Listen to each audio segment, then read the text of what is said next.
Hello, today we're going to be covering the game Vichy Anand against Boris Gelfand from the 2012 World Championship match between them. And this game has some pretty interesting context. It also helps address the question of when should you trade in an endgame situation, because we get a very interesting endgame on the board. Now, this game was at a time where the match was drawn. It was 6.5 to both players. And this game right here basically decided the World Championship match. So if Vichy opens with e4, we have a Sicilian, we get a very unique pawn structure, and very soon, black gives away the pawn. They go e5. And their idea is after knight takes e5, queen e7, they're going to regain the material with some initiative. Now here, d4 is played to defend the knight. There was one game where f6 was played, but after knight f3, queen takes, and bishop e3, the game ended peacefully in a draw because white gets some development, black has some nice expansion in the center. It's roughly equal. And so black, wanting a little more, went for the move d6, which is really interesting because you give away the pawn on c6, but then you go queen takes e4, you're hitting the knight, hitting the queen, you're forcing the queen's trade, and we get into a interesting endgame where it's both players that can play for something. Currently, white is up a pawn, but after bishop e7, black regains the material. And this endgame, after taking on c5, is one where white has some issues. Their king is in the middle. It's quite weak, and you're actually going to see that becoming a theme in this game. And also, their knight is a little scattered on a5, and their pawn structure is a little broken on the king side. But at the same time, they have better development, they have a bit more space, and a bit more control. This rook, for example, hitting g7, it's not very comfortable for black to develop.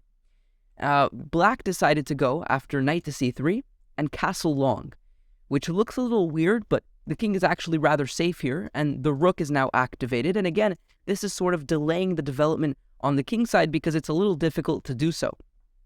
We had bishop f4, and here bishop to d6. And black's idea is that now you can trade and then take on g7, but by doing this, you're going to allow the knight to come into the game. The knight can then come and hit the rook. So for example, if the rook retreats and hits the pawn, okay, but then the rook comes into the game as well. And you can kind of see that black is beginning to develop their pieces around this king. They're getting every piece out from the king side. So in exchange for that pawn on g7, that would be worth it for black. So that was their idea. And Vichy, agreeing, decided to go rook to g5 instead of taking the pawn on g7. We ended up having knight to f6, taking on c5. And again, white is up a pawn, but black has some compensation. The bishop is strong, and again, the king is very weak in the center. And in fact, this king now gets targeted.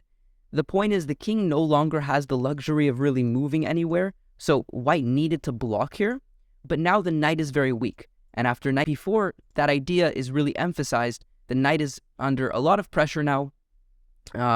The pawn as well on h2. The move knight to d5 to defend the knight was played here.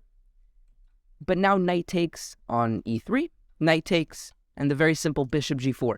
This is a cool move as well, because the bishop could have just retreated to c8 with the idea of rerouting to one of these two diagonals.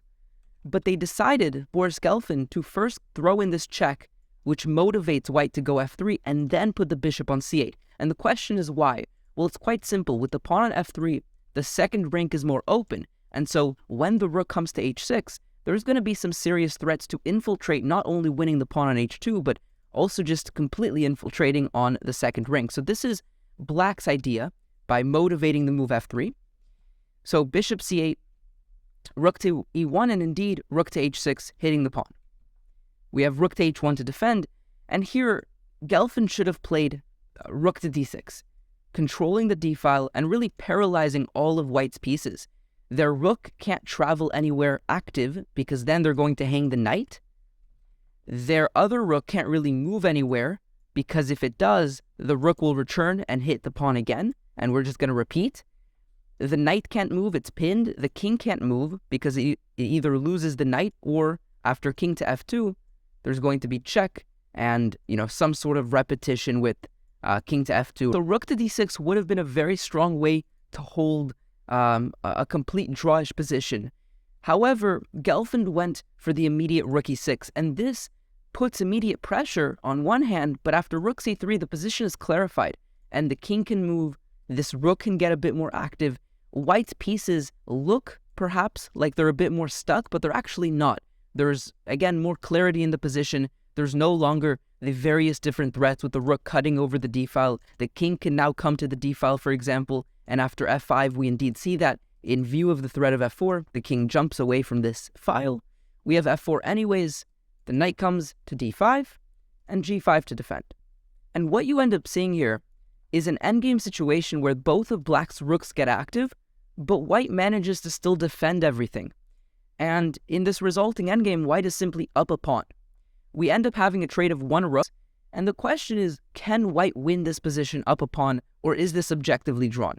So I'd like you to think about this for a little. So the truth is, white can't make progress here, because black's pieces are active, and there's just not going to be a way to force a pawn to promote, because in the case where the rooks get exchanged, for example, the bishop will always be able to sacrifice itself for one of the pawns and therefore draw the game, because a knight on its own will not be able to deliver checkmate. So this is one of the things to notice, that this is objectively drawn, but practically white can make a lot of progress. And they do this by taking, we end up seeing a situation where a couple different pawns get traded. You'll notice this a7 pawn gets traded for this f3 pawn very shortly. But materially, the position remains the same, where white is up a pawn. They now have two passed pawns on the queen side versus black's one. Again, objectively, this is drawn, but practically, white can try to make some progress.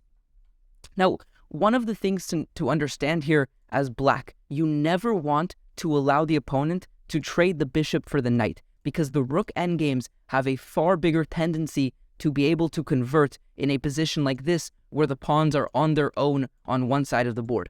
If both of these pawns were on the same side of the board, then you would be justified in trading the minor pieces.